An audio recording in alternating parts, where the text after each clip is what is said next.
এই পুরাতন গ্যাসের চুলাটাকে আমি নতুন করতেছি কীভাবে করলাম সম্পূর্ণ ভিডিওটা আপনাদেরকে দেখাবো। তো 6 দিন 7 দিন নেট ছিল না, তো আপনারা সম্পূর্ণ ভিডিওটা দেখেন কি করলাম বাসায় বসে বসে।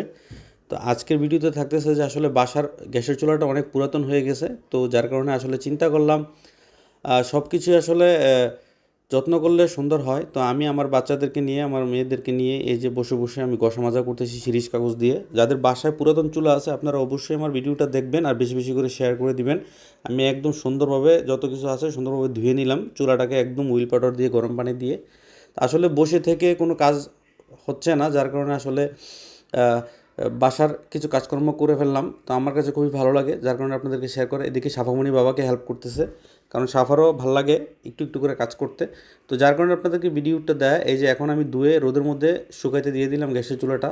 এখন একটু শুকায় গেলে তারপরে আমি এই যে দেখুন স্প্রে রং নিয়ে নিলাম। স্প্রে রং দিয়ে আমি সুন্দরভাবে এই যে স্প্রে করতেছি। তো আপনারাও সুন্দরভাবে স্প্রে করবেন, যতক্ষণ পর্যন্ত আপনার প্রয়োজন মতো হবে না রংটা ততক্ষণ পর্যন্ত আপনারা দিয়ে দিবেন। এই যে দেখছেন কি সুন্দর হয়ে গেছে এখন। তো আসলে সব কিছু যত্ন করলে সুন্দর হয়। তো আপনারা অবশ্যই ভিডিওটা একটু বেশি বেশি করে শেয়ার করে দিবেন। আর ভালোবাসার মানুষ যারা আছেন অবশ্যই সাফাকে সাপোর্ট করবেন। আর যত্ন করলে আসলে সব কিছুই মানে মঙ্গল হয়ে যায়।